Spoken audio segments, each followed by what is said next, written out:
My people, a lot is really going on in the political zone. The secret of Bola Ahmed Tinubu and the 5 judges of the tribunal is finally out.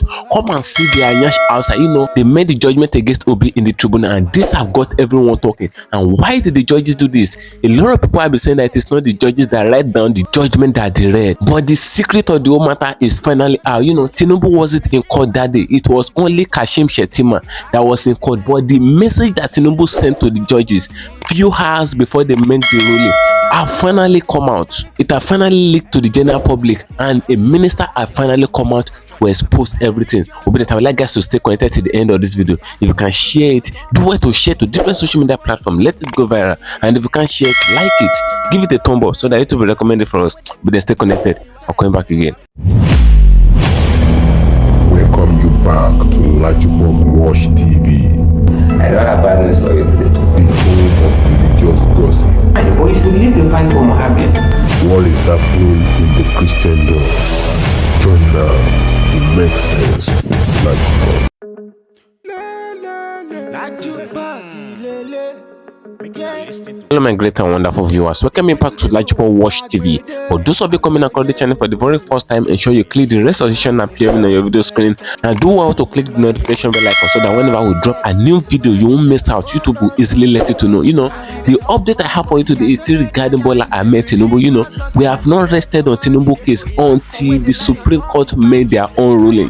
They went to the tribunal some days ago, and the judges in the tribunal, the 5 judges in the tribunal, they make their ruling regarding the petition that Peter Obi filed against Shettima, Tinubu, APC, and INEC.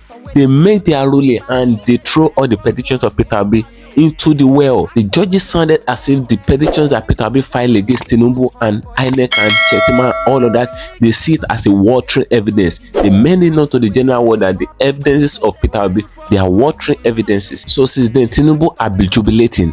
All over the media, a lot of APC people, they have been jubilating, but this is not the time for them to jubilate, because what they did in the tribunal, the secret are finally leaked. How the judges read the judgment and all of that, a lot of people have come to media. They said it is not the judges that write down the judgment that they read. They said the judgment is carrying the inscription of Tinubu legal team. That is that it is Tinubu team that orchestrated the judgment that the judges read in the tribunal some days ago. So this is to tell you that it is Tinubu that is behind the judgment that was read by the 5 judges in the tribunal. Now, Tinubu wasn't present in court the day the tribunal made their ruling. It was only the vice president of Tinubu, Kashim Shettima, that was present in court. But the message that Tinubu sent to the tribunal, the message Tinubu sent to the judges before they made their ruling, are finally leaked. But I would like guys to share this video. If you can share it, share to different social media platforms. Let it go viral. And if you can share it, like it. Just click the like button, like it, give it a thumb up so that it will be recommended for us. Peter Obi wasn't okay with the outcome of the 2023 presidential election that was conducted on the 25th of February due to the shenanigans of INEC. What INEC promised, they did not do it, and all of that. And Peter Obi filed a petition against INEC. Peter Obi also filed a petition against Kashim Shettima, the vice president of Tinubu now. And what is the petition that Peter Obi filed against him? Shettima pursued 2 presidential positions, which is against the Nigerian constitution. It is against Nigerian law for you to pursue 2 presidential posts at the same time.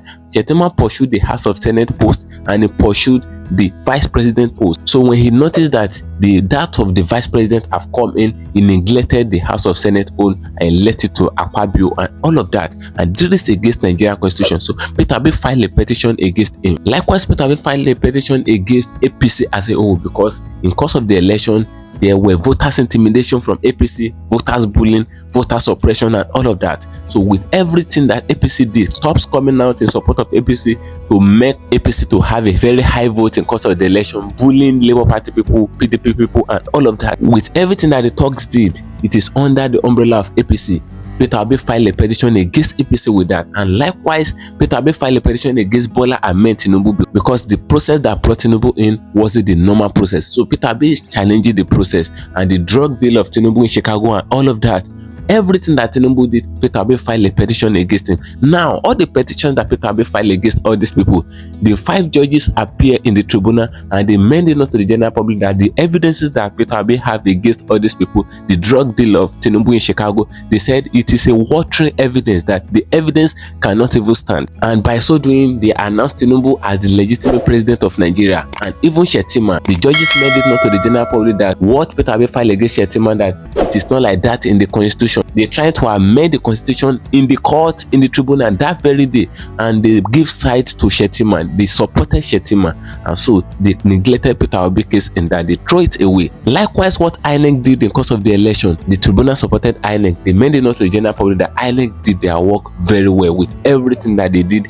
with the Beavers machine and IRF portal and all of that. Now, how did all this happen? The secret is finally out. A former minister have finally come out to expose Bola Ahmed Tinubu. So I will leave you guys to watch the video now. Listen to what this man said himself.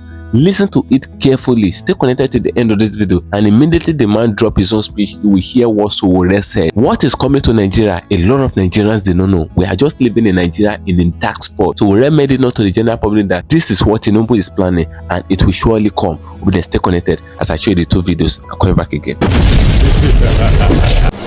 But I wish to draw the attention to the reading of a document, the requirement of a law. The Constitution is a document, and for you to get the true intention of a particular provision of the Constitution, for instance, Section 134, subsection 2, you have to read the entire Constitution in reference to other provisions of the Constitution. That's where you will get the true meaning. Today, I don't want to specifically talk about Section 134, subsection 2, but to give you other background provisions that if you want to construe that provision, you must also have to look at them to give you what you are looking for. First, let's look at the Constitution itself, Section 1 and 2. And Section 1 said Nigeria should be a federation consisting of the state and the federal capital. That is the beginning. Should be a federation consisting of states and federal capital. That appeared there. If you go back to the sections, Section 3 of the Constitution, it went ahead to list the 36 states of the Federation by name. From there up to Section 6 of the Constitution, you will discover that what is local government is specified, what is area council is specified, the area of the states are defined in the schedule, the area of the federal capital territory is defined in the schedule. So you will know that there's no mix up of what is federal capital or what is state, because they are specifically mentioned, and the rules of interpretation is that what is specifically mentioned in the Constitution or in the document, what is not mentioned is excluded. So if you look at it, the states are well defined, their territorial area well defined, even their capitals are well defined. If you come to the issue of the federal local governments contained in all the states well defined, and then the Constitution does not pretend in federal capital to say they have a local government, say they have 6 area council, specifically defined in the 2nd schedule of what is the federal capital. Then if you go back to Section 133B of the Constitution, which deals with presidential election, which comes before Section 134, you will see that a person who is a single candidate at the election is still stipulated to win 25% in 2/3 of all the states and federal capital. And it goes to say that if somebody is not elected in accordance with the Constitution, fresh nomination should be. That one has gone further, not talk of fresh election. It's a fresh nomination should be taken. That is how serious it is. If you marry that provisions you'll be able to arrive at the true intention of section 134 subsection 2. You must look at section 133. Because the person is just a single candidate, yet the stipulations say you must get 2/10 of yes or no in the 2/10 of the 36 states of the federation and federal capital. And if he is not elected, there's no winner in accordance with the provisions of section 133, fresh nomination, not election, fresh nomination should be conducted. That is in the case of a single candidate. So when you come to 134, which deals with multiple candidates, 2 or more candidates, the procedure is almost the same. The and came again. Where it's being argued, maybe rightly or wrongly, that section 299 makes the federal capital a state. I am afraid where something is specifically mentioned, where defined, I don't think importation of that kind of interpretation may be appropriate. But that is still left to be resolved by the aspect. But assuming you don't look at that 299 and equate it, you will see the special nature of the federal character, because there is also specified that the president should act as if he's a governor. And therefore, one may be tempted as the federal capital is created, given a special nature. And if you look at it literally, if he's deemed to be a governor, section 176 subsection 2 of the requirements of winning 2/3 must have applied. But here the constitution stipulated it should only be 25%. The situation Nigeria will be in 2023. We told everybody, even the people who are now in power, they did also not hide their intention and agenda. They made it very clear. Tinubu said he will continue from where Buhari stopped. So why are you disturbing him when he removed petroleum subsidy? Which, by the way, they have now restored underground. Because you can do anything in this world to please anybody, you cannot please a greedy man. Yes, sir. It's not possible. They said they wanted to float the naira. They have floated the naira. The naira cannot float. The naira has gone to the bottom of the ocean. Tinubu met the naira at 500 and something. Naira is at 920 naira as of this month. But guess what? What about minimum wage? It's still at 30,000 naira. When we were campaigning, we told Nigerians that the least minimum wage we will pay is 250,000 naira. They said that SOWORE is an economic illiterate. I didn't know what he said. That if they start paying people 250,000 naira, it will cause inflation. They are paying you 30,000 naira now. Is it not causing inflation? Is there no inflation in Nigeria? There is. Abi, I don't know, maybe you guys are shopping from another market, because I hear there's a petrol station for APC members in Lagos, where you buy petrol for 145 naira. Abi, is there a market in Lagos between Ikorodu and Lagos where they sell tomato for less than the amount that everybody buys? So, these guys have come to finish you, but it's up to you not to let them finish you. That is why we invited you here today to have this conversation once again. I have said it that I've been to too many meetings in my life. I'm tired of meetings. Are you getting my point? I'm getting to the point where I just feel like some of these meetings are, they're just unnecessary. Because they're going to to discuss the same issues over and over. My question is, when are we having that meeting, the final one, where we say, what are we doing? And let's go for it. And that is what we did when we came to this room in 2019. This was my last place of meeting before I was arrested by the DSS. In fact, we had 3 guys who disguised as people who were participating in the struggle. They were DSS guys. And they are CS. They follow us everywhere. And I'm sure they're in this room today. Yes. But whoever is there from there today, please give them water because they too they are suffering. I am not aware that their own minimum wage has changed. It's only the organ that is enjoyed. But you see, as I told them when I go to detention, the guy who came to arrest me in Lagos, he came to me in the evening of the second day of my detention and found that I have not eaten.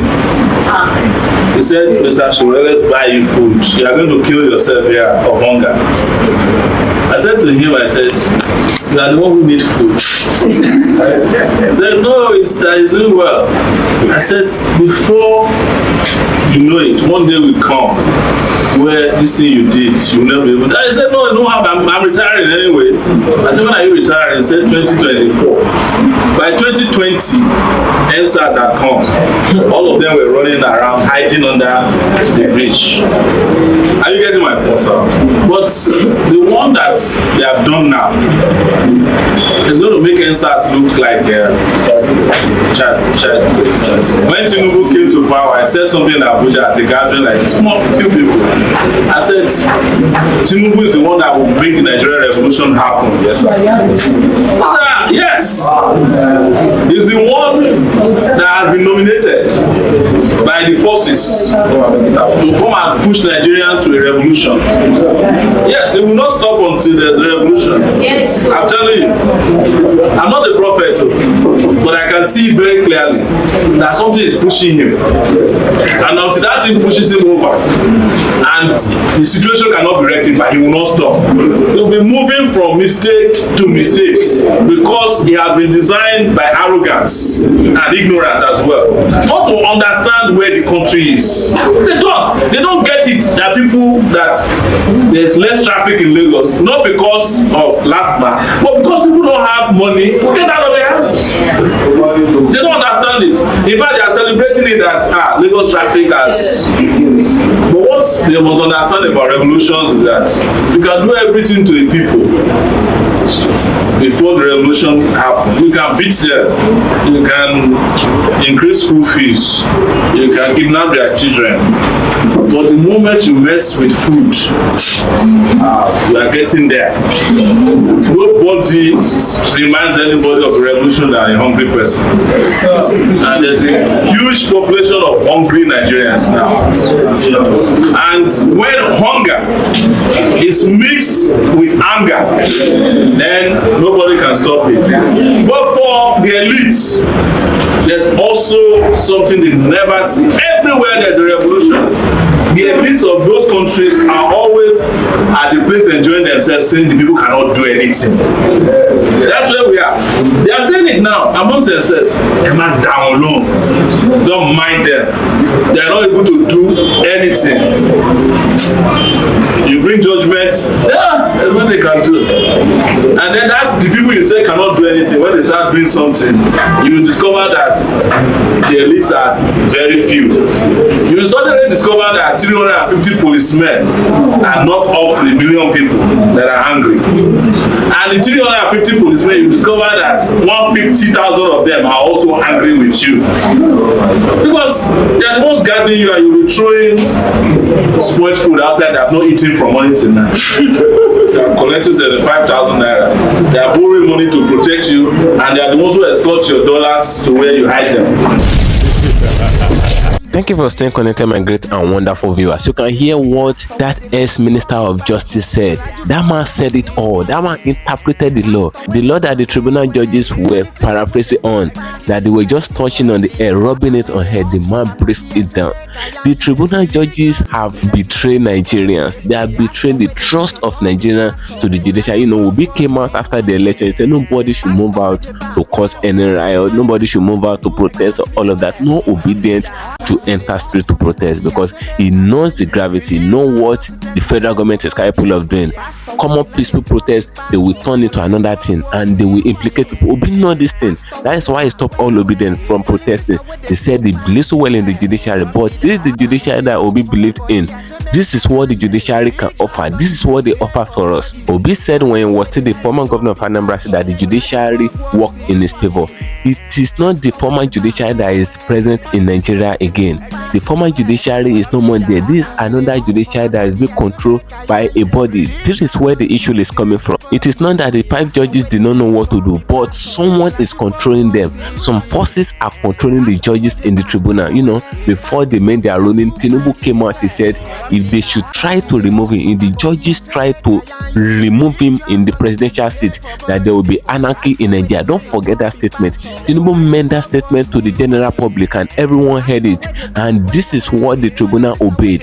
They know that if they should remove Tinubu from that seat, there may be anarchy and chaos in Nigeria. That is what causes the judgment that was released some days ago in the tribunal. You should see the way the tribunal are even reading the judgment. You know, they said the judges did not read it as if it is their statement. You know, if you are reading your statement, you know how to table your English. You are the one that write it down. You know how to speak your English. But these people are reading like as if this is strange writing that they did not even see. You know, that was what happened in the tribunal that very day, because a lot of people, a lot of eyewitnesses were there. People like Aisha Yesufu and others, they attested to the fact that it is not even the judges that write the judgment, because they did not read it buoyantly, they didn't read it well. Now they did not allow the people of Nigeria to see how they pass the judgment to the tribunal, even when Obi petitioned that they should transmit the judgment to the general public so that the whole world will see how the judgment is going. They failed. They said no, they don't want everybody to see it. We don't know what the tribunal are hiding and all of that. We did not know, but this is the outcome of everything. This is the total outcome. This is why they did not want Nigerians to see how the judgment goes. This is the main reason. As you can see how they throw away the evidences of Obi, the petition of Obi against Shetima, against INEC, against APC, and against Tinubu. How they throw it off, because they know that if the general public should see it, everybody will be amazed. You know, that was what happened. There is someone controlling the judges. The judges did not want anarchy to happen in Nigeria, and they are all scared of their own life. They are afraid of their life and family in Nigeria. So that is why they made the ruling according to how the APC people want them to make it. And that is what is happening now. You know, SOWORE said it in his own video. He made it known to the general public. He said it is true, Tinubu, that revolution will happen in Nigeria. He said he is not the prophet, but he saw it coming, that it is true, Tinubu, because the way Tinubu is handling things, is handling it after the footstep of Buhari. He followed the footprint of Buhari. You know, Tinubu did not hide whatever he is doing in Nigeria at the moment, because when he was contesting, he made it known to the general public that he will start from where Buhari stopped, and that is the same thing that Tinubu is doing now. A lot of people hear the English that Tinubu spoke. He said renewed hope, and he said he's going to start from where Buhari finished, and it is no more enough that Buhari did not finish well. Buhari did not finish it anyway. He failed Nigeria, and someone is now saying that he wants to start from where Buhari stopped. We should be expecting the same thing. So we are not even blaming Tinubu on what is happening in Nigeria now, because he has said it to the general public that he will start from where Buhari stopped, and that is where he started from. And he said this statement before he entered into power, and a lot of people still voted for him. Now they are shouting Tinubu is not doing what Tinubu is not doing. What are you expecting? That is what SOWORE said. What do you guys think? I'd like guys to drop your opinion in the comment section on this video, as I'm going on there to get another for you. Ensure you follow me on my social media handles on Facebook at LAJUPOG TV and at LAJUPOG Entertainment, and on Instagram at LAJUPOG. Guess what, guys? See you in my next video. Bye. I see the hot for my body, I say make I yarn you. Religious gossip plenty day for body. Pastor where the line on top, be pastor. For LAJUPOG Watch TV. Pastor where the bar, where politician where the do pass himself. Corrupt leader, all the while you waiting for church. All as LAJUPOG Watch TV.